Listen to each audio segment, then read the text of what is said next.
જય જિનેન્દ્ર. મંગલાચરણ કરી અને આપણે સમયસારનો સ્વાધ્યાય શરૂ કરીએ છીએ.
સમયસાર ભગવાન કુંદકુંદાચાર્ય રચિત સમયસાર દ્રવ્યાનુયોગનો સર્વશ્રેષ્ઠ ગ્રંથ અને ભગવાન અમૃતચંદ્રાચાર્ય રચિત આત્મખ્યાતિ ટીકા કળશ સહિત સમયસારની સર્વશ્રેષ્ઠ ટીકા એનો સ્વાધ્યાય આપણે કરી રહ્યા છીએ.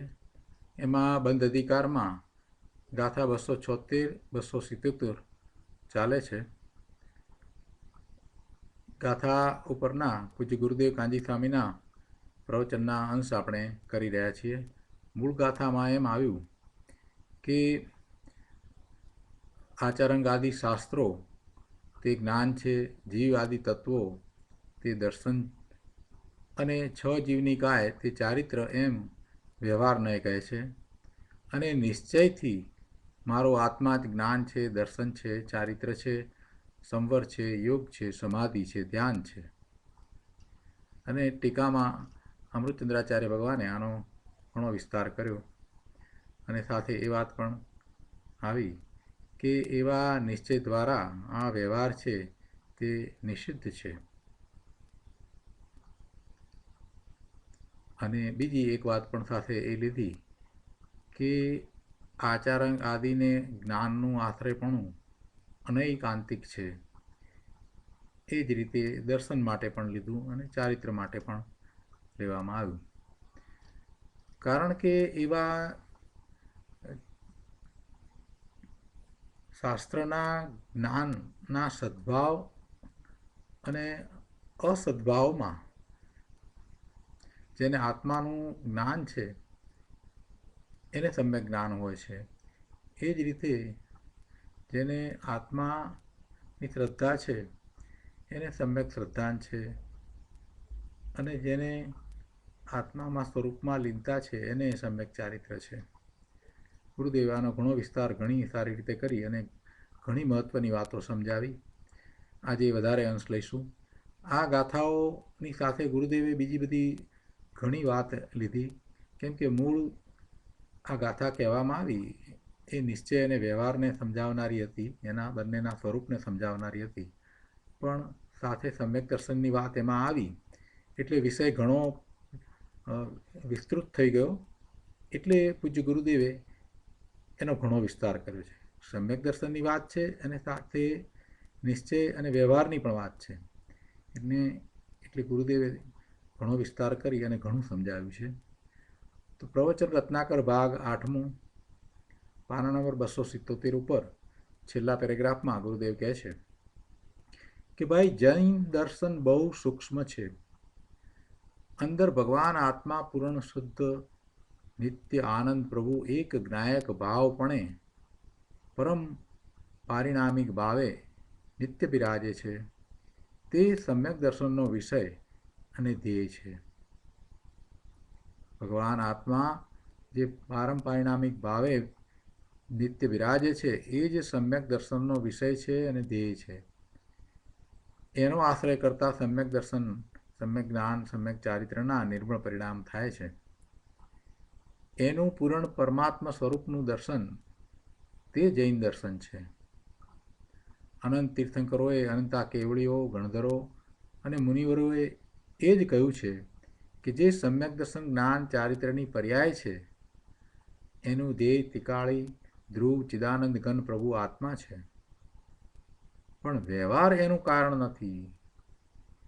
વ્યવહાર દ્વારા એવા સમ્યક દર્શન જ્ઞાન ચારિત્ર્યની પર્યાય પ્રગટ થતી નથી.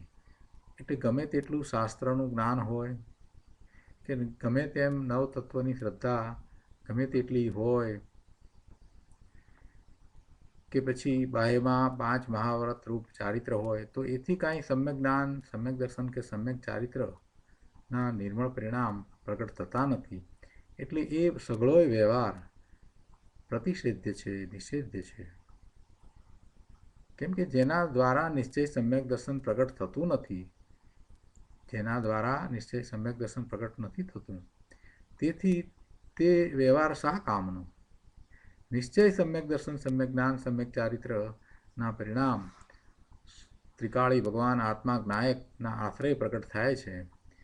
એટલે જે પરના આશ્રય નહીં પરંતુ સ્વના આશ્રય પ્રગટ થાય છે એવો નિશ્ચય છે, એ જ ઉપાદેય છે. વ્યવહારથી નિશ્ચય થાય અને વ્યવહાર આદરવા લાયક છે એમ માને એ તો જૈન દર્શનથી બહાર છે. એને તો જૈન દર્શનની ખબર પણ નથી. જેને મનમાં એમ હોય કે આ વ્યવહાર કરતાં કરતાં આગળ વધતા વધતા નિશ્ચય થઈ જાય, તો એ મિથ્યા માન્યતા છે. એને દિશાની ખબર નથી, એ ઊંધી દિશામાં જઈ રહ્યો છે. શુભના રસ્તે જે ચાલી રહ્યો છે એ શુદ્ધ કરતાં વિપરીત દિશામાં જઈ રહ્યો છે, એ એને ખ્યાલ પણ નથી.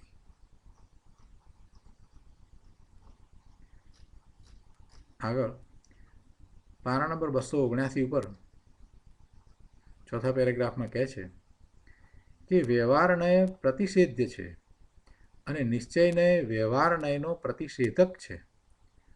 વ્યવહારનય પ્રતિષેધ્ય છે, નિષેધ્ય છે, નિષેધ કરવા લાયક છે, અને નિશ્ચયનય વ્યવહારનયનો પ્રતિષેધક છે, એનો નિષેધ કરનારો છે. કારણ કે શુદ્ધ આત્માને જ્ઞાન આદિનું આશ્રયપણું ઐકાંતિક છે. શુદ્ધ આત્માને જ્ઞાન આદિનું આશ્રયપણું ઐકાંતિક છે. પહેલાં આગળ વાત આવી હતી અનૈકાંતિકની, હવે અહીંયા ઐકાંતિકની વાત આવે. જોયું શું કહે છે કે શુદ્ધ આત્માને જ્ઞાન આદિનું આશ્રયપણું ઐકાંતિક છે. પૂર્ણ જ્ઞાન આનંદ પરમ આનંદ સ્વરૂપ પ્રભુ આત્માને ધ્યેયમાં લઈને જે જ્ઞાન થાય, જે શ્રદ્ધાન પ્રગટે અને જે અંતર સ્થિરતા થાય એ ઐકાંતિક છે. એટલે એ સમ્યક એકાંત છે. એ સમ્યક એકાંત છે. એટલે શું કે શુદ્ધ આત્માના આશ્રય તો નિશ્ચય રત્નત્રય થાય જ, એમાં એવું એકાંત છે. આત્માના આશ્રય તો શુદ્ધ રત્નત્રયના પરિણામ થાય જ, નિશ્ચય રત્નત્રય થાય જ, એવું એકાંત કર્યું છે. એમ નથી કહ્યું કે એવા નિશ્ચય રત્નત્રયના પરિણામ આત્માના આશ્રય પણ થાય અને બીજાના પણ આશ્રય થાય, એમ નથી. પરંતુ એકાંત કર્યું. શું એકાંત કર્યું? કે શુદ્ધ આત્માના આશ્રયે તો નિશ્ચય રત્નત્રય થાય જ, અને બીજી કોઈ રીતે રાગના કે નિમિત્તના આશ્રય ન જ થાય. આવું સમ્યક એકાંત છે. જો એકાંત ને અનેકાંતની વાત કરીએ, પણ અનેકાંતનું સાચું સ્વરૂપ સમજ્યા નથી જે લોકો, એ લોકો સમજ્યા વગર કહે છે. જ્યારે સમ્યક દર્શન સમ્યક જ્ઞાન સમ્યક ચારિત્રના નિર્મળ પરિણામની વાત થતી હોય તો એકાંતે એમ સ્વીકારી લેવામાં આવે કે આત્માના આશ્રય એ જ થાય, બીજી રીતે થાય જ નહીં, અને એ આદરણીય છે. ત્યાં પછી એમ અનેકાંત નથી થતું કે બીજાના આશ્રય પણ થાય. એવું અનેકાંત ત્યાં હોય નહીં. હા, ત્યાં અનેકાંત કરવું હોય તો એમ અનેકાંત કરી શકાય કે આત્માના આશ્રય જ એવા નિર્મળ પરિણામ થાય અને રાગ કે નિમિત્તના આશ્રય ન થાય. પણ વ્યવહારથી પણ થાય અને નિશ્ચયથી પણ થાય, એવો ફૂદડી વાત ચાલે નહીં. શું કહે છે કે પૂર્ણ આનંદનો નાથ શુદ્ધ જ્ઞાનઘન ત્રિકાળી ધ્રુવ અંદર પરમાત્મા સ્વરૂપે બિરાજે છે. તે એક જ નિશ્ચય સમ્યક દર્શન જ્ઞાન ચારિત્રનો આશ્રય છે, બીજું કોઈ નથી. એક ભગવાન આત્મા પોતાના નિજ આત્માનું જે શુદ્ધ સ્વરૂપ છે એનો આશ્રય કરતાં એવા નિર્મળ પરિણામ થાય છે સમ્યક દર્શન સમ્યક જ્ઞાન ચારિત્રના. અને આ ઐકાંતિક છે. એનો એટલે શુદ્ધ રત્નત્રયનો બીજો કોઈ આશ્રય નથી. નિશ્ચયના આશ્રય થતા પરિણામ એટલે કે શુદ્ધ ભગવાન આત્માના આશ્રય થતો જે નિશ્ચય નહીં અને એને આશ્રય એ પરિણામ જે થયા એ વિતરાગી પર્યાય છે. એને બીજો કોઈ આશ્રય હોય જ નહીં. વિતરાગી પરિણામ આત્માના આશ્રય જ થાય, બીજા કોઈના આશ્રય થાય જ નહીં. પરના આશ્રય એવા વિતરાગી પરિણામ થતા જ નથી. ગુરુદેવે બહુ સરસ સ્પષ્ટ વાત કરી દીધી છે અહીંયા તો, કે પૂર્ણ આનંદનો નાથ શુદ્ધ જ્ઞાન ઘન ત્રિકાળી ધ્રુવ અંદર પરમાત્મા સ્વરૂપે બિરાજે છે. તે એક જ નિશ્ચય સમ્યક દર્શન સમ્યક જ્ઞાન સમ્યક ચારિત્રનો આશ્રય છે. આ ઐકાંતિક છે. શુદ્ધ રત્નત્રયનો બીજો કોઈ આશ્રય નથી, તેથી ઐકાંતિક છે.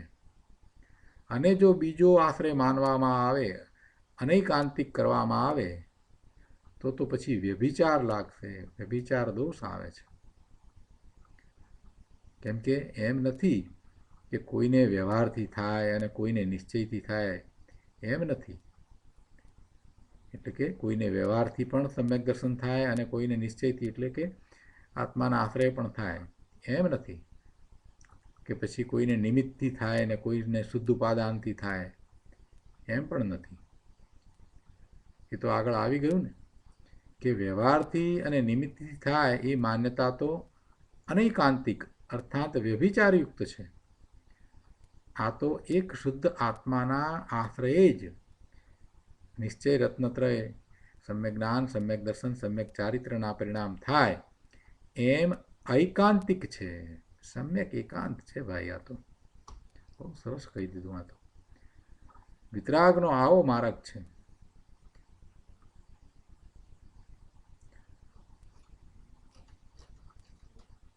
280 પાના ઉપર 5મા પેરેગ્રાફમાં કહે છે કે શુદ્ધ આત્માને જ્ઞાન આદિનો આશ્રય ઐકાંતિક છે. એટલે કે શુદ્ધ આત્માને જ્ઞાન આદિનો આશ્રય માનવામાં વ્યભિચાર નથી. કેમ કે ત્યાં શુદ્ધ આત્મા હોય, જ્યાં શુદ્ધ આત્મા હોય ત્યાં શુદ્ધ જ્ઞાન દર્શન ચારિત્ર હોય જ છે. જ્યાં શુદ્ધ આત્મા હોય ત્યાં શુદ્ધ જ્ઞાન દર્શન ચારિત્ર હોય જ છે. જેમાં શુદ્ધ ચૈતન્ય સ્વરૂપ આત્માનો આશ્રય હોય તે જ્ઞાન દર્શન ચારિત્ર નિર્મળ સત્યાર્થ જ છે. એવા વિતરાગી પરિણામ હોય જ છે. એમાં વ્યભિચાર નથી. અને જેમાં પર કહેતા એવા શબ્દશ્રુતનો હોય કે નવ તત્વનો હોય કે 6 જીવની કાયનો હોય, પણ એવો પરનો આશ્રય હોય તો ત્યાં જ્ઞાન દર્શન અને ચારિત્ર અસત્યાર્થ છે. એમાં વ્યભિચાર આવે છે. કેમ કે પર આશ્રયથી ક્યારેય 3 કાળમાં ક્યારેય નિર્મળ રત્નત્રયના પરિણામ થતા જ નથી. ભૂતકાળમાં પણ થયા નથી, વર્તમાનમાં થતા નથી ને ભવિષ્યમાં થશે નહીં. પરના આશ્રયે નિર્મળ રત્નત્રયના પરિણામ થતા જ નથી. સ્વના આશ્રયે જ એવા વિતરાગી પરિણામ થાય છે. અત્યારે તો બધે વ્યવહારના ગોટા ઉઠ્યા છે. બધા ગોટાળા છે. સમજ્યા વિના બધી વાતો વ્યવહારની કરે. વ્યવહાર કોને કહેવો એ ભાન ન હોય, નિશ્ચય કોને કહેવાય એ કંઈ ખબર નહીં. અને પછી વ્યવહારથી થાય, સુખભાવથી પણ થાય, ભક્તિથી પણ થાય, અને આ બાહ્ય વ્રત તપથી પણ થાય ને વગેરે વગેરે વગેરે ગમે તેમ બધી વાતો કર્યા કરે છે. એટલે ગુરુદેવ વાત કરે છે અહીંયા કે અહીં તો ભાઈ સ્પષ્ટ કહે છે કે વ્યવહારથી થાય એ માન્યતા અનૈકાંતિક અર્થાત વ્યભિચારયુક્ત છે. જેમાં શુદ્ધ આત્માનો આશ્રય છે તે એક જ ઐકાંતિક એટલે સમ્યક એકાંત છે, તે અવ્યભિચાર છે. 281માં પાના ઉપર આગળ ચોથા પેરેગ્રાફમાં કહે છે કે આચારંગ આદિ શબ્દશ્રુત એકાંતે જ્ઞાનનો આશ્રય નથી. આ શબ્દશ્રુત આચારંગ આદિ શાસ્ત્રો એ બધું એ એકાંતે જ્ઞાનનો આશ્રય નથી. કારણ કે તેના એટલે અર્થાત શબ્દશ્રુતના સદ્ભાવમાં પણ અભવ્યોને શુદ્ધ આત્માના અભાવને લીધે જ્ઞાનનો અભાવ છે, સમ્યક જ્ઞાનનો અભાવ છે. આ આચારંગ આદિ શબ્દશ્રુત એના સદ્ભાવમાં પણ એટલે કે જેને એવા શાસ્ત્રોનો અભ્યાસ છે, જેને એ બધું મોઢે કર્યું છે, બધું આવડે છે, એવું જ્ઞાન છે, શબ્દશ્રુતનું જ્ઞાન છે, એટલે એનો સદ્ભાવ છે, તો પણ એવા એના સદ્ભાવમાં અભવ્યોને શુદ્ધ આત્માના અભાવને લીધે એટલે કે શુદ્ધ આત્માનું વલણ કર્યું નથી, શુદ્ધ આત્માની દ્રષ્ટિ નથી કરી, માટે શુદ્ધ આત્માની અનુભવ સહિતની દશા થઈ નથી, માટે એને સમ્યક જ્ઞાનનો અભાવ છે.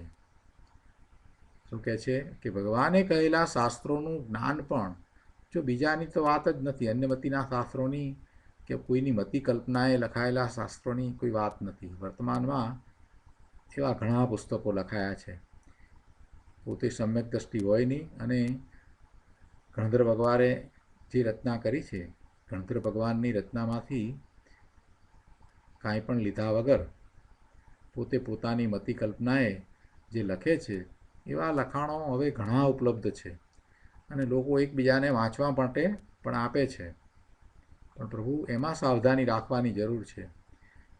હવે આપણી પાસે ઓછો સમય રહ્યો હોય ત્યારે ખોટા શાસ્ત્રો હાથમાં આવે ને પછી એમાંથી કેટલું ખોટું છે ને કેટલું સાચું છે એનો વિવેક કરવામાં આપણે ચૂકી જઈએ તો ઘણી મુશ્કેલી ઊભી થાય. માટે એવા શાસ્ત્રો હાથમાં લેવા જ નહીં, એવા પુસ્તકો વાંચવા જ નહીં, સમય બગાડવો નહીં, ઊંધી માન્યતાઓમાં પડવું જ નહીં. જે દિનેશ્વર ભગવાનની વાણીમાંથી ઉદ્ભવ પામેલા સમ્યક શાસ્ત્રો છે અને એની રચના કરનારા એવા મહાપુરુષો આચાર્યો છે, જે 7મા 6ઠા ગુણતા અને ઝૂલતા મુનિઓ હતા, એમના શાસ્ત્રોનો જ અભ્યાસ કરવો, એને જ સાચા શાસ્ત્ર કહેવાય. એ છે કે એવા સાચા શાસ્ત્રો એનું જ્ઞાન પણ એકાંતે જ્ઞાનનું નિમિત્ત કારણ નથી, એટલે કે આત્મજ્ઞાનનું નિમિત્ત કારણ નથી, એકાંતે નથી. એમ કહે છે કે ભગવાને કહેલા શાસ્ત્રોનું જ્ઞાન પણ એકાંતે જ્ઞાનનું નિમિત્ત કારણ નથી, કેમ કે એને કારણ માનવામાં વ્યભિચાર આવે છે. એને એકાંતે એમ માનવામાં આવે તો વ્યભિચાર આવે. આત્માનું જ્ઞાન એ જ સમ્યક જ્ઞાનનું કારણ છે અને એવું આત્માનું જ્ઞાન છે ત્યારે એને શાસ્ત્રનું જ્ઞાન હોય અથવા ન પણ હોય, એવું 11 અંગનું જ્ઞાનનો સદ્ભાવ હોય અથવા ન પણ હોય, પણ ભગવાન આત્માનું ત્રિકાળી જ્ઞાયકનું જ્ઞાન જેને છે એને સમ્યક જ્ઞાન છે. એટલે કે છે કે ભગવાને કહેલા શાસ્ત્રોનું જ્ઞાન પણ એકાંતે જ્ઞાનનું નિમિત્ત કારણ નથી, કેમ કે એને કારણ માનવામાં વ્યભિચાર આવે છે. જુઓ, અત્યારે સર્વજ્ઞ પરમેશ્વરે કહેલા આચારંગ આદિ શાસ્ત્રો મૂળ છે નહીં, પણ એના અનુસારે રચાયેલા સમયસાર, પ્રવચનસાર, નિયમસાર, ગોમટસાર, ધવલ, મહાધવલ, જય ધવલ આદિ શાસ્ત્રો છે.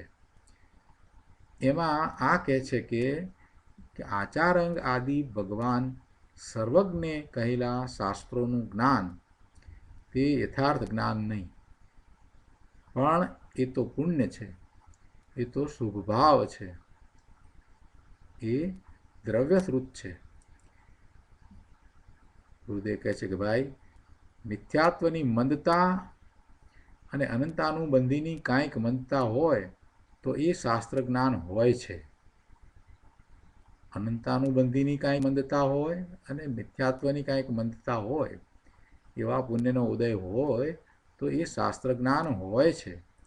પણ એ કાંઈ વસ્તુ નથી, કારણ કે તે યથાર્થનું કારણ નથી. યથાર્થ શું છે? વિતરાગી પરિણતિ છે, તે યથાર્થ છે. એવી વિતરાગી પરિણતિનું કારણ એ બનતું નથી. જ્યારે એને સમ્યક દર્શન થાય છે ત્યારે એ બાહ્યમાં નિમિત્ત તરીકે હોય છે. શાસ્ત્રનું જ્ઞાન હોય, અથવા તો ગુરુનો ઉપદેશ હોય, અથવા તો સાક્ષાત પરમેશ્વર તીર્થંકર ભગવાનની વાણી હોય, પણ એ સાથે છે એટલે એને નિમિત્ત કહેવામાં આવ્યું. પરંતુ એનું ઉપાદાન કારણ તો સ્વનો આશ્રય છે એ જ છે. પોતાના સ્વના આશ્રય એ ઉત્પન્ન થાય છે, અને એ પર્યાય તો સ્વતંત્ર છે. ગુરુદેવ કહે છે કે આ વાત સમજવી પડશે. આ જન્મ મરણ રહિત થવાની સૂક્ષ્મ વાત છે પ્રભુ. પોતાના સ્વરૂપમાં જવા માટે આ વાત મહત્વની છે કે શા માટે પોતાના સ્વરૂપનો આશ્રય કરવો જોઈએ. પ્રભુ સમ્યક દર્શન, સમ્યક જ્ઞાન, સમ્યક ચારિત્રની વાત કરીએ અને સ્વરૂપમાં જઈએ નહીં, એ વાત ક્યાંથી બનશે? સ્વરૂપમાં ગયા વિના એ ક્યાંથી થશે? તે વારંવાર ગુરુદેવે એ વાત કરી છે.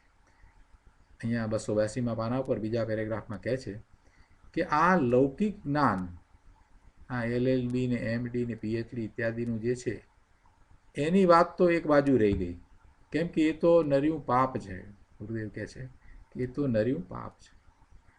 પણ ભગવાન સર્વજ્ઞ દેવના શ્રી મુખેથી જે ઓમ ધ્વનિ નીકળી અને એમાંથી જે 12 અંગરૂપ શબ્દશ્રુત રચાણું, તે આચારાંગ આદિ શબ્દશ્રુતનું જ્ઞાન પણ સમ્યક જ્ઞાન નથી, પણ વિકલ્પ છે, શુભભાવ છે, એમ કહે છે. અને એનાથી પુણ્યબંધ થાય છે. એવા જ્ઞાન દ્વારા પુણ્યબંધ પડે છે, પણ સમ્યક જ્ઞાન થતું નથી, એટલે કે ધર્મ થતો નથી. શાસ્ત્રોનું જ્ઞાન છે એ શબ્દ જ્ઞાન છે, પણ આત્મજ્ઞાન નથી. શાસ્ત્રને જાણનારો શબ્દને જાણે છે, પણ આત્માને નહીં. આવી વાત છે. 283માં પાના ઉપર ચોથા પેરેગ્રાફમાં કહે છે કે હવે બીજી વાત, દર્શનની વાત, શ્રદ્ધાની વાત. કહે છે કે જીવ આદિ નવ પદાર્થો દર્શનનો આશ્રય નથી, નિશ્ચયથી. કારણ કે તેમના સદ્ભાવમાં પણ અભવ્યોને શુદ્ધ આત્માના અભાવને લીધે દર્શનનો અભાવ છે. અહીંયા દર્શન એટલે શ્રદ્ધા. શુદ્ધ આત્માના અભાવને લીધે, એટલે કે શુદ્ધ આત્માનું લક્ષ્ય કરીને શ્રદ્ધાન થયું નથી, એટલે એવા શુદ્ધ આત્માના અભાવને લીધે સમ્યક શ્રદ્ધાનનો અભાવ છે. એ વખતે ભલે એને જીવ આદિ નવ પદાર્થોનું શ્રદ્ધાન હોય, અને એમ એ જીવ આદિ નવ પદાર્થોનો આશ્રય હોય, એનો સદ્ભાવ હોય, પણ એથી કંઈ એને સમ્યક દર્શન નથી. જો સમ્યક દર્શન, જેને ભગવાન સત્ય દર્શન, આત્મદર્શન કહે છે, એનો આશ્રય આધાર નવ પદાર્થો નથી, નવ તત્વ એનો આધાર નથી. એટલે શું કે ભગવાને જે જીવ અજીવ આદિ નવ પદાર્થ કયા, ભગવાને જે જીવ અજીવ આદિ નવ પદાર્થો કયા છે, એના ભેદરૂપ શ્રદ્ધા નથી. એટલે કે એનાથી ભગવાન આત્માનું શ્રદ્ધાન અર્થાત નિશ્ચય સમ્યક દર્શન થતું નથી.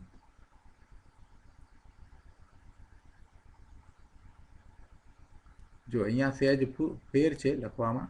અહીંયા આ જે છે ને શ્રદ્ધાનથી એમ હોવું જોઈએ, શ્રદ્ધા નથી છે ને એની જગ્યાએ.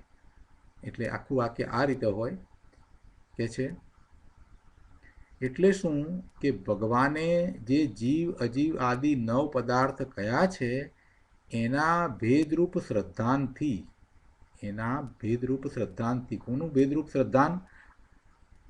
ના જીવ અજીવ આદિ નવ પદાર્થ કયા છે? એના ભેદરૂપ શ્રદ્ધાનથી, એટલે કે એની ભેદરૂપ શ્રદ્ધાથી,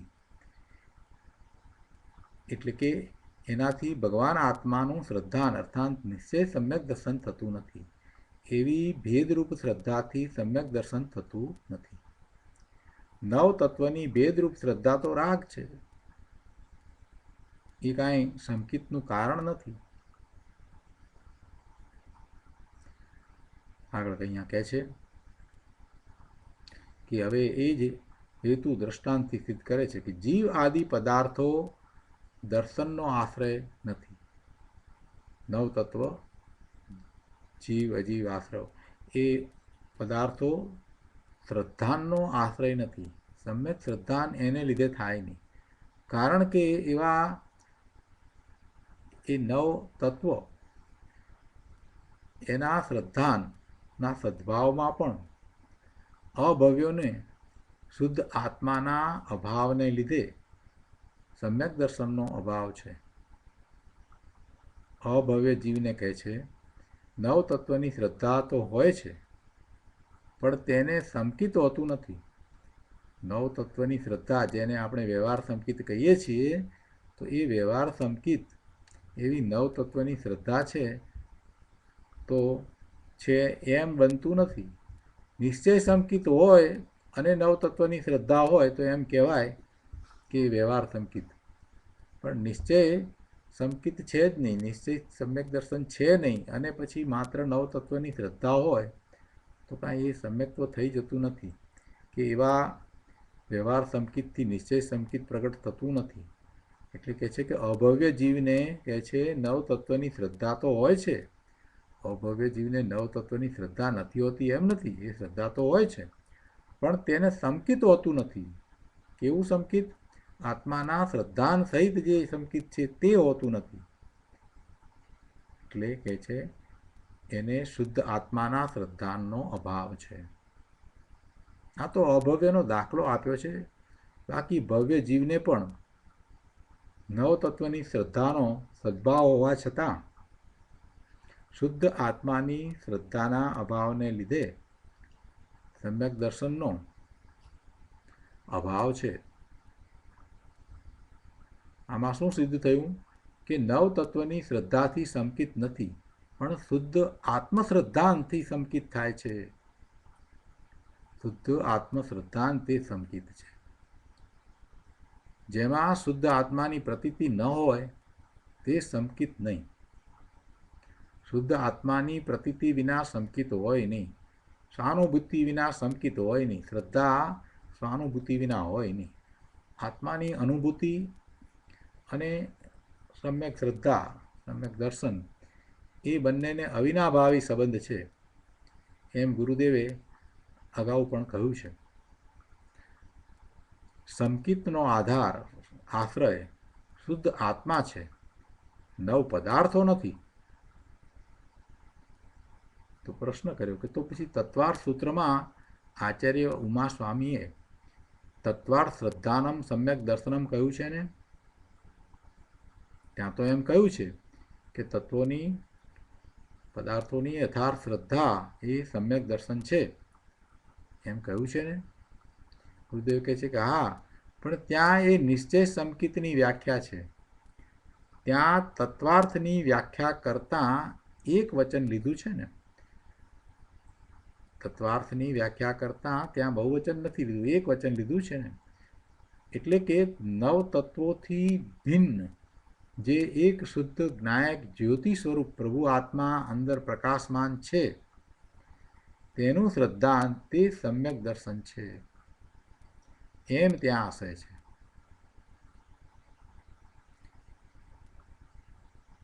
એમ નથી કે નવ તત્વની ભેદરૂપ શ્રદ્ધા તે સંકિત, એવો કહેવાનો આશય નથી. ત્યાં નિશ્ચય સંકિત લીધું છે અને ત્યાં એવો અર્થ છે કે નવ તત્વોથી ભિન્ન જે એક શુદ્ધ જ્ઞાયક જ્યોતિ સ્વરૂપ પ્રભુ આત્મા અંદર પ્રકાશમાન છે, તેનું શ્રદ્ધાંત તે સમ્યક દર્શન છે. એટલે નવે નવ તત્વ છે એ નવે નવ એમ જ રહે છે, અને પોતે એનાથી જુદો ભગવાન આત્મા છે. એમાં જીવ કહેતા બીજા અન્ય જીવ બધા જ આવી ગયા, અજીવ કહેતા બધા અજીવ આવી ગયા. દ્રવ્ય 6 દ્રવ્યમાં 5 અજીવ છે ને, એ બધા આવી ગયા. આશ્રવ આવી ગયા, પુણ્ય પાપ બંધ સંવર નિદ્રા અને મોક્ષ એમ બધા આવી ગયા. પણ એ બધા નવે નવ એમ રહ્યા અને એનાથી પોતે જુદો ભગવાન આત્મા, એ નવ તત્વોથી ભિન્ન જે એક શુદ્ધ જ્ઞાયક જ્યોતિ સ્વરૂપ પોતે અંદરમાં જે પ્રકાશમાન છે એનું શ્રદ્ધાન એને સંકિત કહ્યું છે. એવી એ નિશ્ચય સંકિતની વાત છે. મોક્ષ માર્ગ પ્રકાશકમાં પણ નવ તત્વનું શ્રદ્ધાન સંકિત કહ્યું એ અભેદથી કહ્યું છે.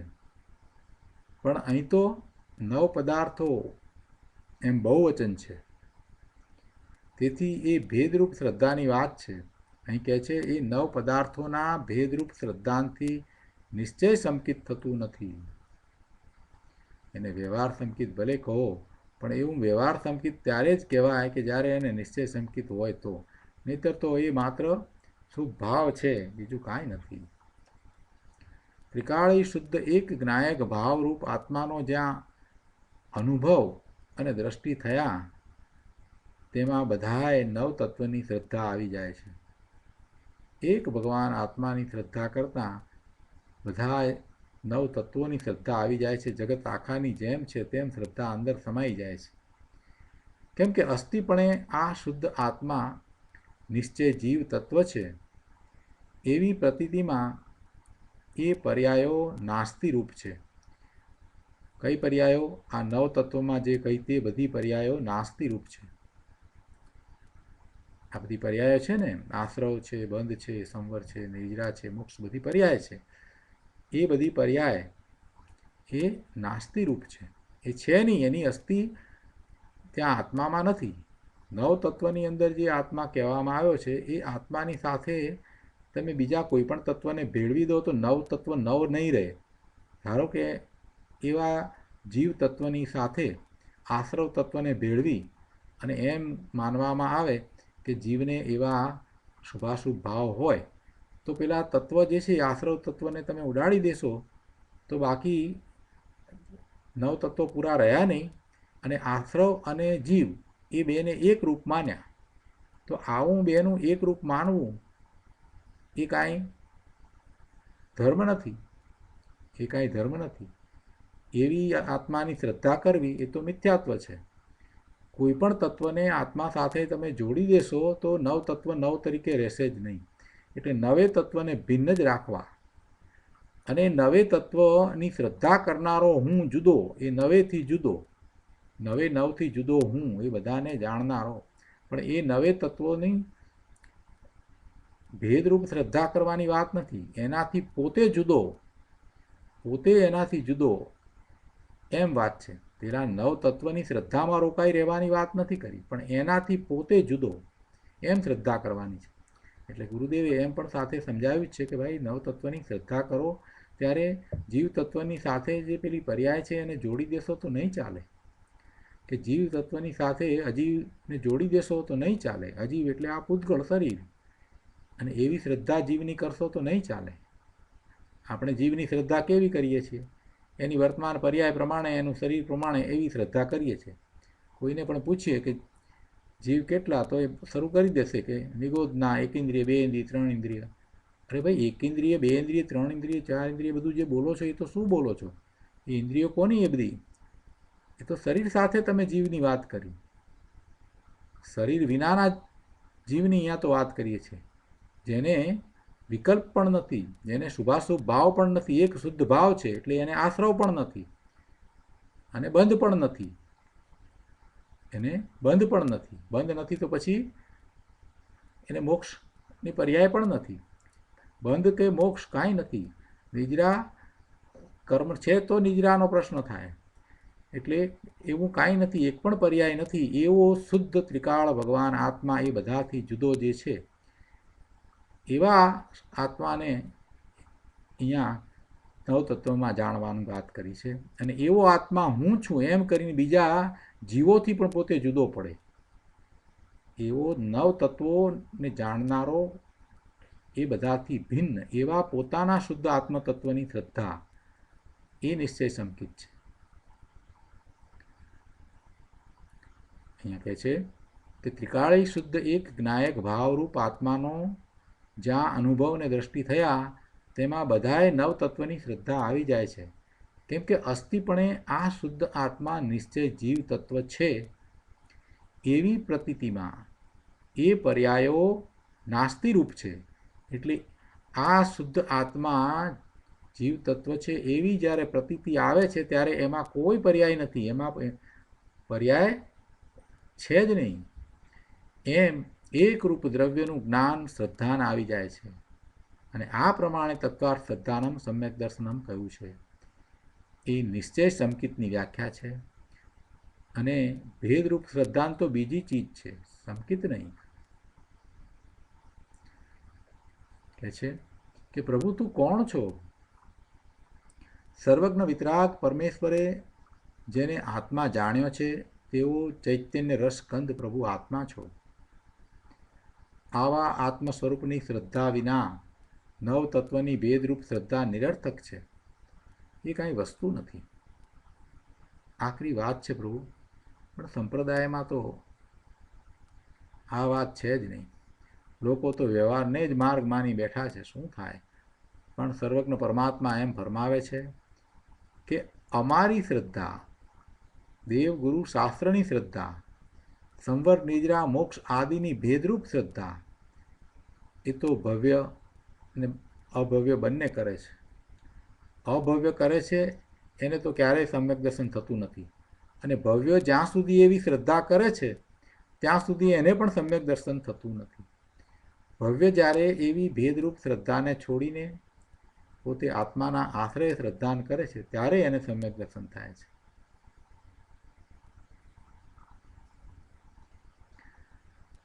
આગળ કહે છે હવે ત્રીજી વાત કે છ જીવનિકાય ચારિત્રનો આશ્રય નથી, કારણ કે તેમના સદ્ભાવમાં પણ અભવ્યોને શુદ્ધ આત્માના અભાવને લીધે ચારિત્રનો અભાવ છે. ભલે છ જીવનિકાયને વ્યવહાર ચારિત્ર કહ્યું હોય, એટલે કે છ જીવનિકાયની રક્ષાના ભાવને, દયાના ભાવને, એટલે એમાં એક અહિંસા વ્રતની વાત આવી, પણ એ દ્વારા કહેવું એ છે કે એવા 5 મહાવ્રત સહિત ચારિત્ર છે એને પણ નિશ્ચય ચારિત્ર નથી. એવા એ 6 જીવની કાયની રક્ષાના ભાવ રૂપ એ 5 મહાવ્રત આદિ છે, એનો સદ્ભાવ છે, તો પણ એ અભવ્યોને શુદ્ધ આત્માના અભાવને લીધે નિશ્ચય ચારિત્રનો અભાવ છે. શુદ્ધ આત્માના અભાવને લીધે એટલે કે શુદ્ધ આત્માની દ્રષ્ટિ થઈ નથી, માટે એમને નિશ્ચય ચારિત્રનો અભાવ છે. શું કહે છે કે આ 6 કાયના જીવોની દયા પાળવી એ ચારિત્ર નથી. અહિંસા આદિ 5 મહાવ્રતના ભાવ ચારિત્રનો આધાર એટલે કે આશ્રય કે કારણ નથી. ત્યારે કોઈ કહે છે કે 6 કાયની દયા પાળો એ ધર્મ છે. ગુરુદેવ કહે છે કે ભાઈ એ તો વ્યવહાર છે, એ ઉપચાર છે, વાસ્તવિક નહીં. અહીંયા પારા નંબર 285 ઉપર ત્રીજા પેરેગ્રાફમાં કહે છે કે મોક્ષના કારણભૂત જે ચારિત્ર છે, મોક્ષના કારણભૂત ચારિત્ર એવું ચારિત્ર કે જેમાં એ શ્રેણી ચડી અને આગળ વધતા પૂર્ણ શુદ્ધ સ્વરૂપની પ્રાપ્તિ કરે, કેવળ જ્ઞાન થાય અને પછી એનો મોક્ષ થાય. એટલે એવા મોક્ષના કારણભૂત જે ચારિત્ર છે તેનો 6 જીવની કાંઈ આશ્રય નથી. આવા મોક્ષના કારણભૂત જે ચારિત્ર છે એનો આશ્રય તો પોતાનું ત્રિકાળી શુદ્ધ સ્વરૂપ છે. પણ એ 6 જીવની કાય એ આશ્રય નથી, કારણ કે 6 જીવની કાયની દયાના સદ્ભાવમાં પણ શુદ્ધ આત્માના અભાવને લીધે અભવ્યોને ચારિત્રનો અભાવ છે. અભવ્યને 6 જીવની કાયની દયાના પરિણામ બરાબર હોય છે, પણ એને ચારિત્ર કદી હોતું નથી. કેમ કે શુદ્ધ આત્માનો આશ્રય એણે કર્યો નથી, એટલે શુદ્ધ આત્માનો તેને અભાવ છે. અર્થાત તેને કદીય શુદ્ધ આત્માનો જ્ઞાન આનંદ સ્વરૂપ પોતાના ભગવાનનો આશ્રય થતો નથી. અભવ્ય છે ને, એટલે એને એવો આશ્રય થતો નથી, એટલે એ પોતે એવા જ્ઞાન સ્વભાવી ભગવાનનું જ્ઞાન કરી શકતો નથી, અનુભવ સહિત સહાનુભૂતિ એને થતી નથી. એમ એને ભગવાન આત્માનો આશ્રય થતો નથી, એટલે એને એવી શ્રદ્ધા પણ એનું થતું નથી. એ 6 કાયની દયા પાળે, એકેન્દ્રિય લીલોતરીનો દાણો પણ હણાય તો આહાર ન લે. પાણીનું એક બિંદુ જેમાં અસંખ્ય જીવ છે, એને હણીને કોઈ ગરમ પાણી એના માટે બનાવે તો એ પ્રાણ જાય તોય ન લે. આવો એને દયાનો ભાવ હોય છે.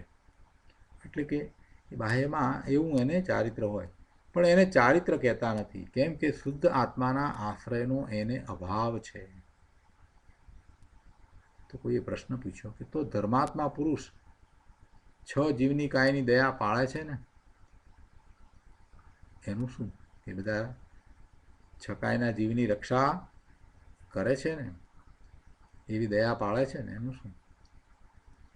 286માં પાના ઉપર અહીંયા શરૂઆતમાં જ એનું સમાધાન આપ્યું છે. ગુરુદેવ કહે છે કે શુદ્ધ નિશ્ચય એક આત્માનું જ્ઞાન અને દર્શન થયા પછી પણ ધર્માત્માને 6 કાયની દયાનો વિકલ્પ વ્યવહાર હોય છે, પણ તેને એ હેયપણે છે. આ હેયપણાને જરાક સમજવા જેવું છે. વારંવાર એ હેયપણે આપણે કહીએ છીએ, એટલે એનો અર્થ એમ નથી થતો કે એવી એ 6 કાયના જીવની રક્ષાને છોડી દઈ અને એની હિંસા કરવા લાગે, એમ કહેવાનો આશય નથી. પણ એ એવા વિકલ્પમાં જે રોકાયો છે, તો એ વિકલ્પને છોડવાની વાત કરી છે. એવા ધર્માત્માને 6 કાયના જીવની રક્ષા એ ધર્મ છે, એવો જો વિકલ્પ હોય તો મિથ્યાત્વ છે. પણ મુનિ છે તો એને એવું મિથ્યાત્વ તો છે નહીં, પણ છતાંય એને એવો શુભ ભાવ આવે છે, એટલે એવો વિકલ્પ હોય છે. પણ એ વિકલ્પ આવ્યો, શુભ ભાવ એવો દયાનો આવ્યો, તો એ ભાવને પોતે ધર્મ નથી માનતા. એ ભાવને પોતે ધર્મ નથી માનતા, પણ એને શુભ ભાવ માને છે. અને એ અટકવાનું સ્થાન છે એમ માનીને એ વિકલ્પને છોડી અને પોતાના સ્વરૂપને વિશે એ લીનતાનો પ્રયાસ કરે છે. એમને એ શુદ્ધ આત્મ સ્વરૂપની અપેક્ષાએ હેય છે. શુભ ભાવ બધો જ શુદ્ધ આત્મ સ્વરૂપમાં જવાની અપેક્ષાએ હેય છે. શુભ ભાવને હેય વારંવાર કહીએ છીએ, પણ એ શુભ ભાવ હેય કઈ અપેક્ષાએ? શુદ્ધ સ્વરૂપમાં જવાની અપેક્ષાએ બધો હેય છે. કેમ કે અટકવાનું સ્થાન છે, એટલા માટે એ હેય છે. એ શુભ ભાવ દ્વારા શુદ્ધ ભાવમાં જવાતું નથી. એ શુદ્ધ ભાવથી વિપરીત ભાવ છે. એ વિભાવ ભાવ છે, વિકારી ભાવ છે, એને કારણે બંધ પડે છે. જ્યારે શુદ્ધ ભાવ છે એ વિતરાગી ભાવ છે, અને એ અબંધ પરિણામ છે, એને કારણે બંધ પડતો નથી. એટલે એમ આ હેયપણાને સમજવાનું છે.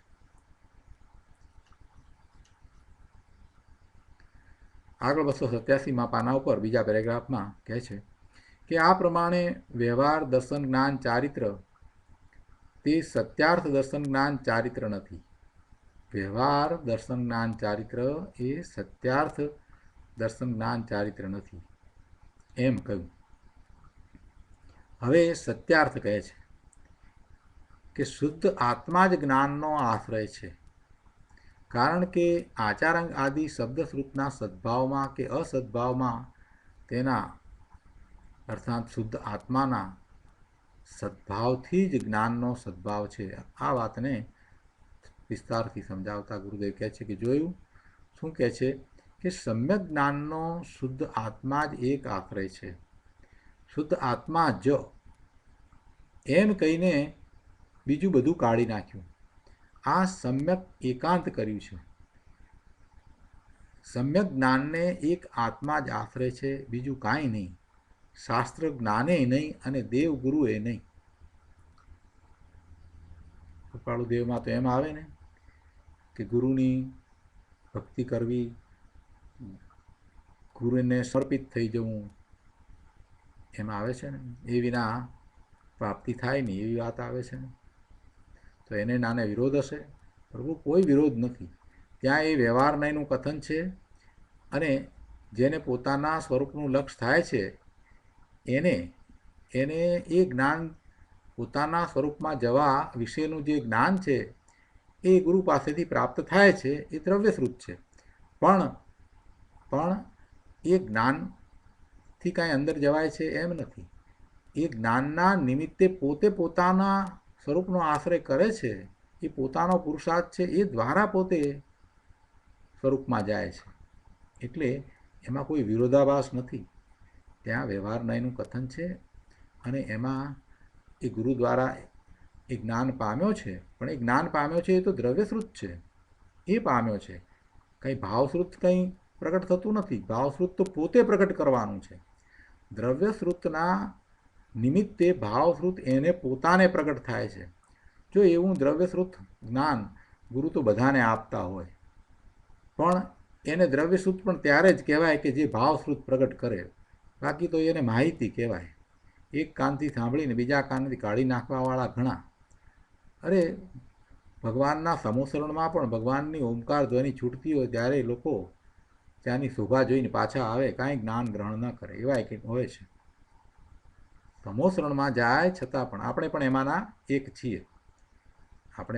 એક છીએ. કેમ કે અનંતકાળમાં આપણે પણ ઘણીવાર સમોસરણમાં ગયા છીએ, બેઠા છીએ, પણ શોભા જોઈને પાછા આવ્યા છીએ. ભગવાનની વાણી સાંભળી નહીં, આત્મસાત કરી નહીં.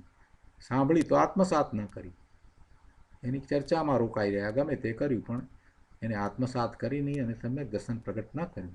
એટલે એ દ્રવ્યશ્રુત તો ત્યારે જ કહેવાય કે જ્યારે આપણે સામે એવું ભાવશ્રુત પ્રગટ કરીએ. બાકી તો એ માહિતી કહેવાય. એટલે અહીંયા કૃપાળુદેવની વાતમાં અને આ વાતને કાંઈ વિરોધાભાસ નથી. થોડુંક સમજીએ તો ખ્યાલ આવે. મૂળ વાતને પકડી રાખી અને પછી વિચાર કરીએ કે કૃપાળુદેવે આ કયા અર્થમાં કહ્યું હશે, તો બધું સહેલું છે, બધું સ્પષ્ટ થઈ જાય એવું છે. અહીંયા આગળ કહે છે કે જુઓ, ચારે અનુયોગનું તાત્પર્ય વિતરાગતા છે.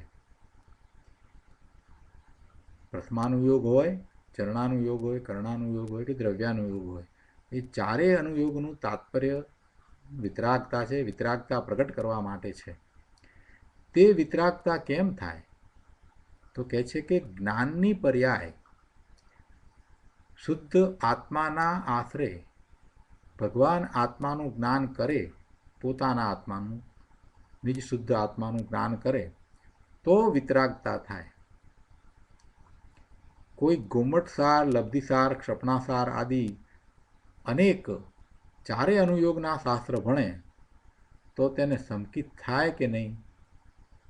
તો કહે છે કે ચારે અનુયોગ ભણે માટે થાય જ એમ નહીં. કદાચિત થાય તો એનાથી, એટલે શાસ્ત્ર ભણતરથી થાય એમેય નહીં.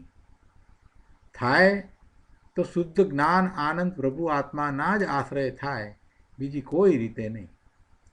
ચારેય અનુયોગનો અભ્યાસ હોય એને પણ સંકિત થાય તો એમાં પછી ઉપચારથી એમ કહેવાય કે એને શાસ્ત્રોનો અભ્યાસ હતો માટે થયું. પણ ખરેખર થયું કેવી રીતે? શુદ્ધ આત્માના આશ્રય દ્વારા જ થયું. અને એવા શુદ્ધ આત્માના આશ્રય વિના એ ચાર અનુયોગનો ખૂબ અભ્યાસ કરે અને દ્રવ્યાનુયોગનો પણ ખૂબ અભ્યાસ કરે, પણ છતાંય એવા એ દ્રવ્યાનુયોગને પ્રગટ કરી શકે નહીં. કૃપાળુદેવે કહ્યું છે ને કે દ્રવ્યાનુયોગ એ પ્રગટ કરવાનો છે. દ્રવ્યાનુયોગને આપણે અહીંયા તો શાસ્ત્ર તરીકે લઈએ છીએ. ચાર અનુયોગમાંનો એક અનુયોગ લઈએ છીએ, એ જાતના શાસ્ત્ર છે જે આત્માને લક્ષ્ય છે. પણ કૃપાળુદેવે એને જુદી રીતે વર્ણ્યું છે કે દ્રવ્યાનુયોગ તો જીવે પ્રગટ કરવાનો છે. દ્રવ્યાનુયોગ પ્રગટ કરવાનો છે એટલે શું? કે દ્રવ્યાનુયોગમાં જેવો શુદ્ધ આત્મા દર્શાવવામાં આવ્યો છે એવો શુદ્ધ આત્મા એણે પર્યાયમાં પ્રગટ કરવાનો છે. એવી વાત કૃપાળુદેવે તો કહી છે. દ્રવ્યાનુયોગ પ્રગટ કરવાની વાત કરી છે. તો પછી આ શાસ્ત્રના ભણતરથી એ કેમ બને? એ ન બને.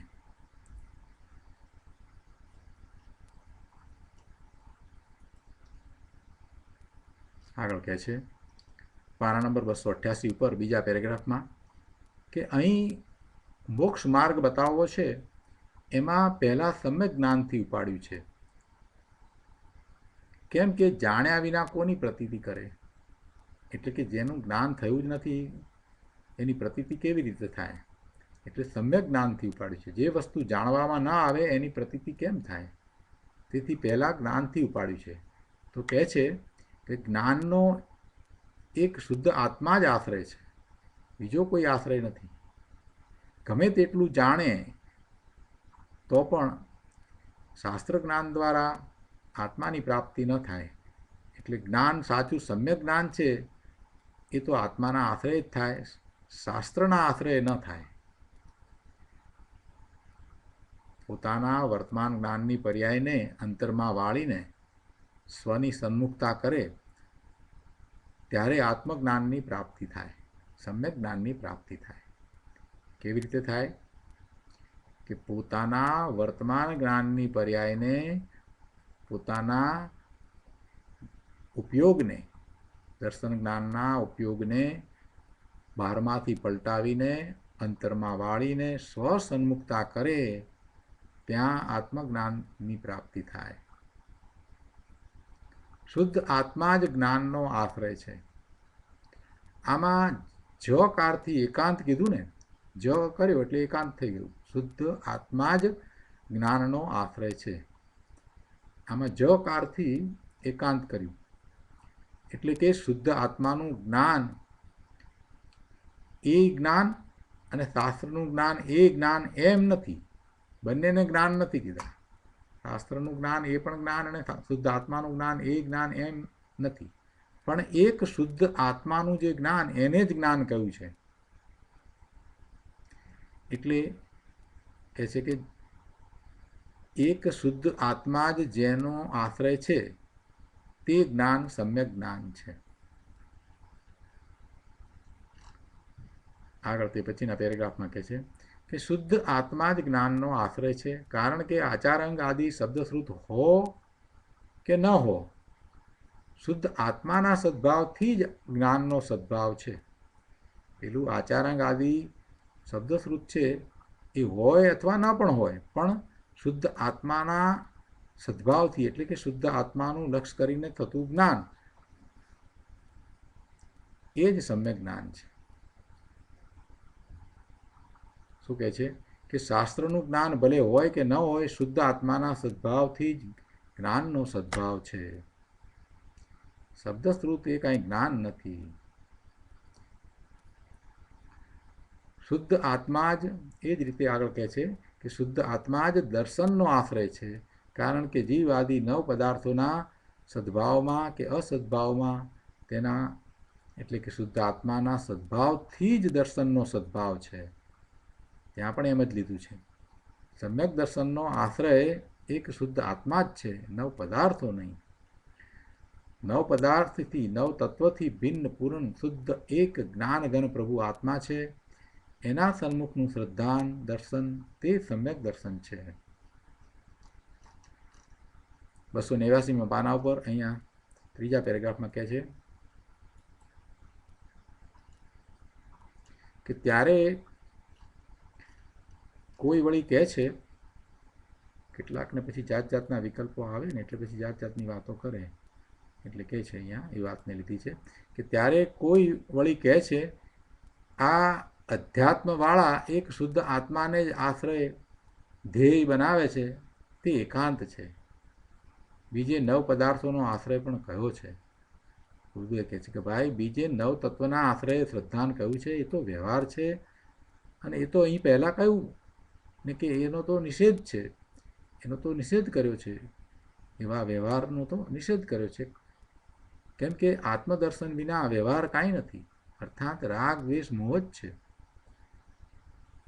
ભાઈ શુદ્ધ ચિદાનંદ ઘન એકલા જ્ઞાન ને આનંદનું દળ પ્રભુ આત્મા અંદર છે ને, તે એકમાં અંતર્મુખાકાર થઈ એનું દર્શન શ્રદ્ધાન કરે તે વાસ્તવિક નિશ્ચય સમ્યક દર્શન છે.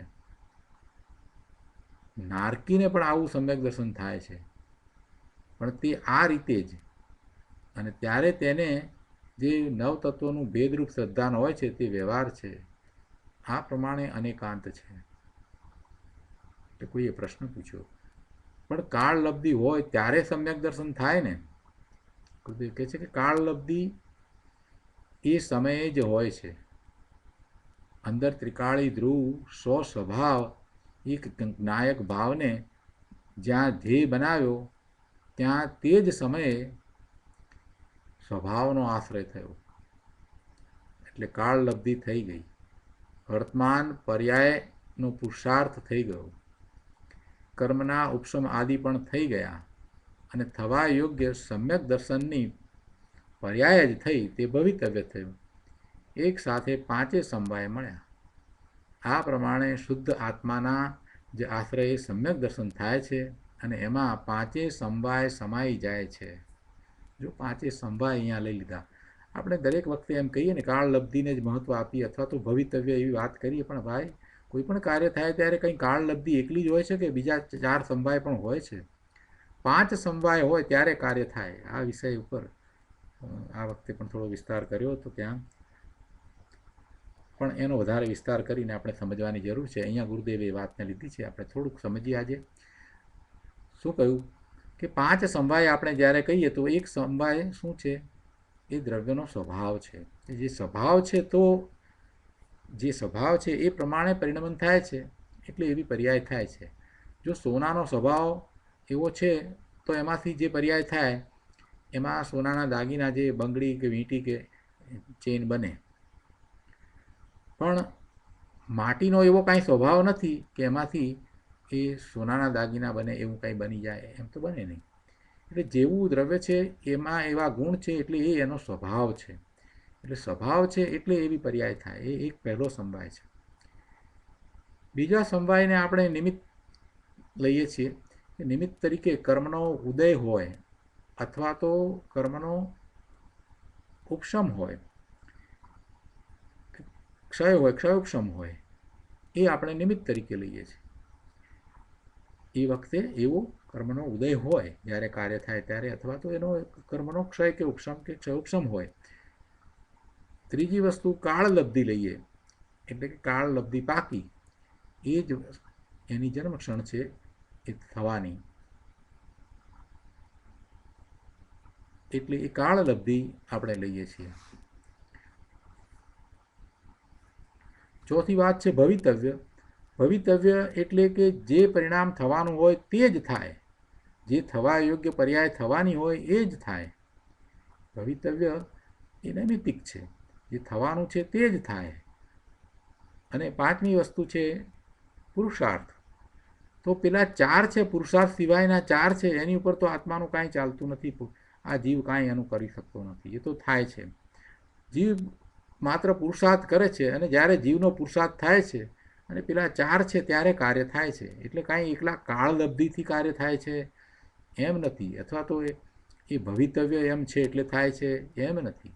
એ પાંચે સમવાય મળે છે, અને એ પાંચે સમવાય અહીંયા કઈ રીતે મળે છે એ વાત ગુરુદેવે સમજાવી છે કે ભાઈ તમે એમ માનતા હો કે કાળલબ્ધિ હોય ત્યારે સમ્યક દર્શન થાય, પણ એમાં કંઈ એકલી કાળલબ્ધિ આવતી નથી. અને બીજી રીતે વિચાર કરીએ તો કાળ એ જુદું દ્રવ્ય છે. કાળ જુદું દ્રવ્ય છે. એક દ્રવ્ય બીજા દ્રવ્યનું કાંઈ કરી શકે નહીં. કાળ દ્રવ્ય કાંઈ આમાં કંઈ કરતું નથી. પણ કાળ દ્રવ્યની જે પર્યાય છે એ સમય છે, અને એક એક સમય એવા અનંત સમય છે, અને કોઈ પણ દ્રવ્યની પર્યાય પણ અનંત છે. કોઈ પણ દ્રવ્ય લઈએ તો દરેક દ્રવ્યની પર્યાય કેટલી હોય, એનો નાશ થતો નથી. અવિનાશી દ્રવ્ય છે, અનંતકાળથી છે, અનંતકાળ સુધી રહે છે. અવિનાશી દ્રવ્ય હોય તો એની પર્યાય પણ અનંત છે. દરેક દ્રવ્યની પર્યાય અનંત છે, અને એ જ રીતે કાળ દ્રવ્યની પર્યાય પણ અનંત છે. હવે આ અનંત પર્યાય અને પેલાની પણ અનંત પર્યાય, એટલે દરેક પર્યાય સાથે સમય એક એક સમય એ બદ્ધ છે. એમ એ ક્રમબદ્ધપણું છે સમય સાથે, અને એક સમયમાં એક જ પર્યાય છે, એક પછી એક, એમ આખો પર્યાયનો પ્રવાહ છે, એટલે ક્રમમાં છે. એક સાથે કોઈ પણ દ્રવ્યની બે પર્યાય હોય નહીં, એટલે પર્યાય ક્રમમાં છે. એટલે એવું ક્રમબદ્ધપણું છે, તેમાં ક્રમબદ્ધપણાની અંદર દરેક સમયની પર્યાય એની સાથે દ્રવ્યની પર્યાય એ બદ્ધ છે. એટલે જે પર્યાય જ્યારે થવાની હોય ત્યારે થાય, અને જ્યારે થાય છે તો એ સમયે એને કાળલબ્ધિ પાકી એમ કહેવામાં આવે, અથવા તો એને એની જન્મ ક્ષણ કહેવામાં આવે છે. આ વાત પણ ગુરુદેવે ઘણી વાર સમજાવી છે. અહીંયા કહે છે કે કાળલબ્ધિ એ સમયે જ હોય છે.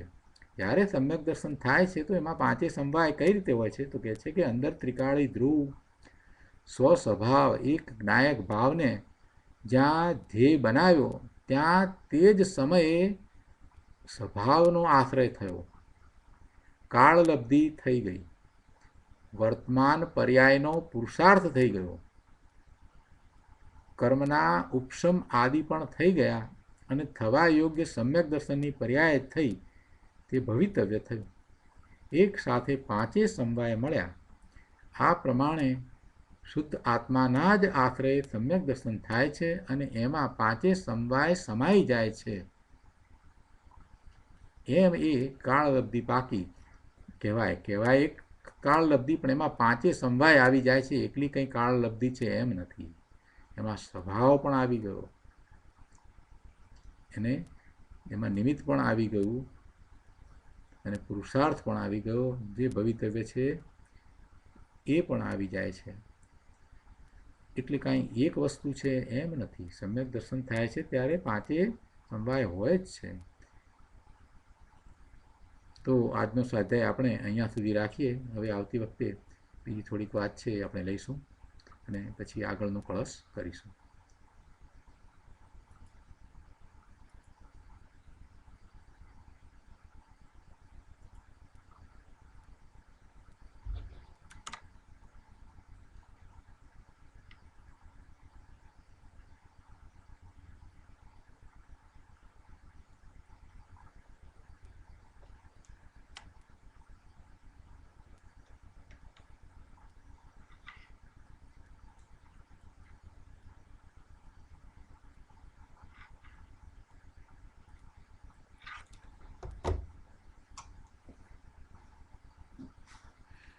હવે પ્રભુ આપના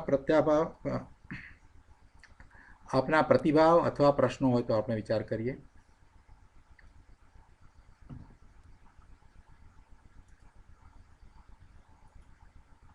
હા પ્રભુ.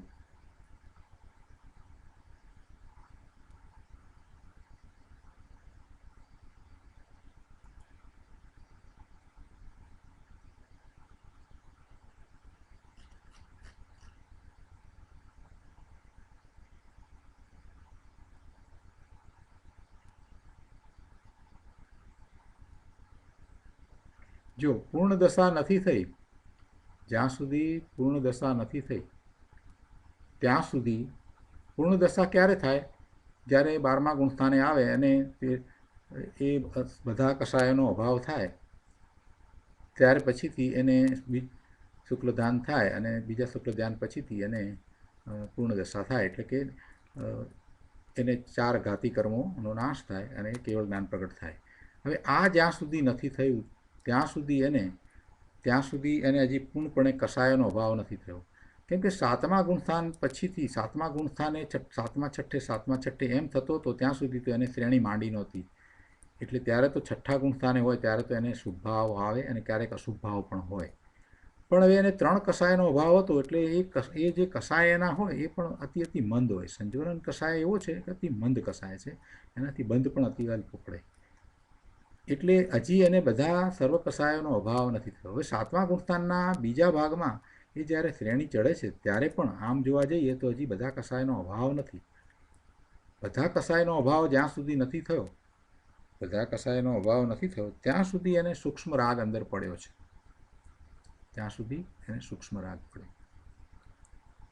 છદ્મસ્ત તીર્થંકર એટલે કે જે જોજો એ શબ્દ તમને કહું. છદ્મસ્ત તીર્થંકરની વાત લીધી છે, એમાં એવું છે કે તીર્થંકર ભગવાનનો જીવ છે, એટલે એ અપેક્ષાથી એમને તીર્થંકર કયા, પણ હજી છદ્મસ્ત અવસ્થામાં છે. છદ્મસ્ત અવસ્થામાં એટલે કે હજી જ્ઞાનાવર્ણીય દર્શનાવર્ણીય કર્મના હજી ઉદય પડ્યા છે. તીર્થંકરનો જીવ છે એટલે ક્ષાયિક સમકિતિ છે, એટલે મુનિ દશામાં છે, અને સાતમા છઠ્ઠા ગુણસ્થાનની દશામાં છે. હા, હજી સાતમા છઠ્ઠા ગુણસ્થાનની છે. હવે મહાવીર સ્વામી ભગવાને 30 વર્ષની ઉંમરે દીક્ષા લીધી, પણ એ જન્મથી ક્ષાયિક શંકિતી હતા, બરાબર છે. પછી 42 વર્ષની ઉંમરે એમને કેવળ જ્ઞાન પ્રગટ કર્યું. એટલે એ 12 વર્ષનો જે સમય ગયો એ દશા એમની છદ્મસ્ત અવસ્થા કહેવાય. એટલે એ દશાની વાત એમાં લીધી છે, બરાબર છે. એટલે તીર્થંકર થયા પછીની તો કોઈ વાત નથી એમાં.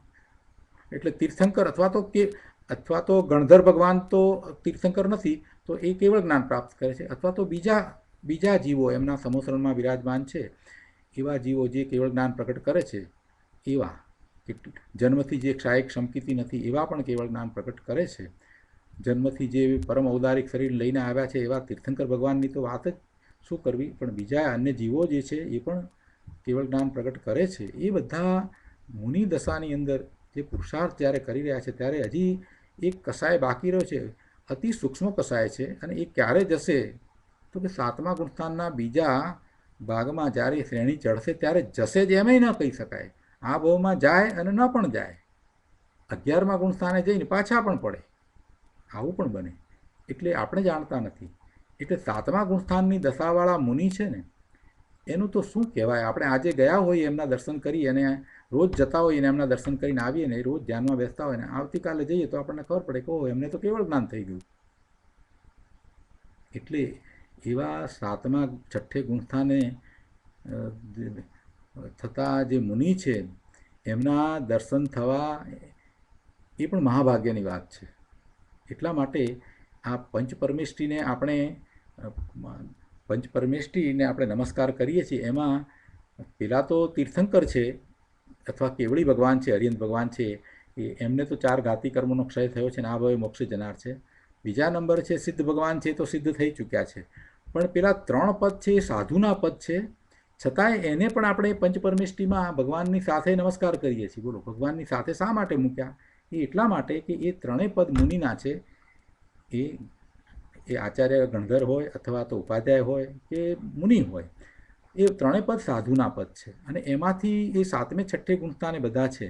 હવે એ ક્યારે શ્રેણી ચડી જશે શું કહેવાય. અંતર્મુહૂર્તમાં શ્રેણી ચડી જાય અને કેવળ જ્ઞાન પ્રગટ કરી દે. એટલે પંચપરમેષ્ઠીમાં એમને સ્થાન આપ્યું છે. એટલે તીર્થંકર ભગવાન છે એ પણ આપણને જ્યાં સુધી એમણે કેવળ જ્ઞાન પ્રગટ નથી કર્યું ત્યાં સુધી મુનિદશામાં છે. પણ તીર્થંકર ભગવાનની વાત જુદી છે આખી, કેમ કે એમને બીજા અતિશયો આ બધું હોય છે.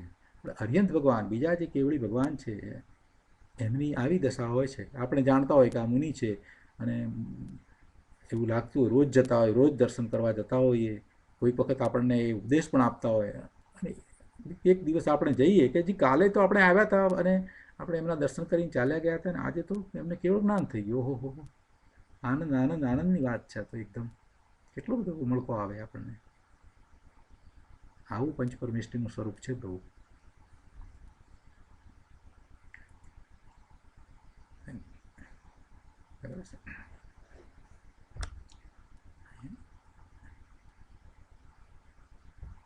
હાજી હાજી.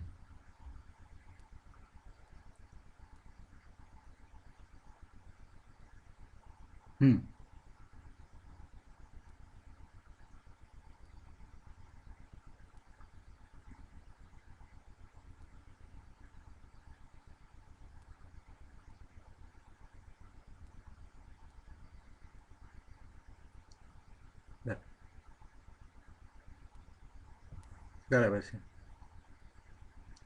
થોડોક જ. હા, બરાબર. હા સર, જરૂરથી પ્રભુ, જરૂર.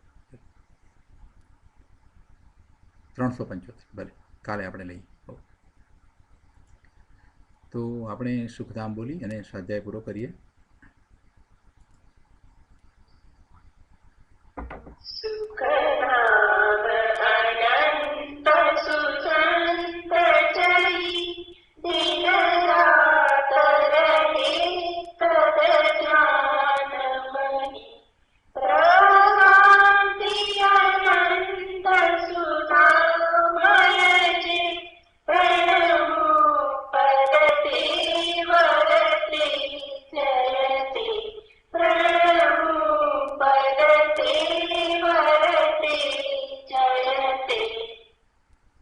જય જિનેન્દ્ર પ્રભુ.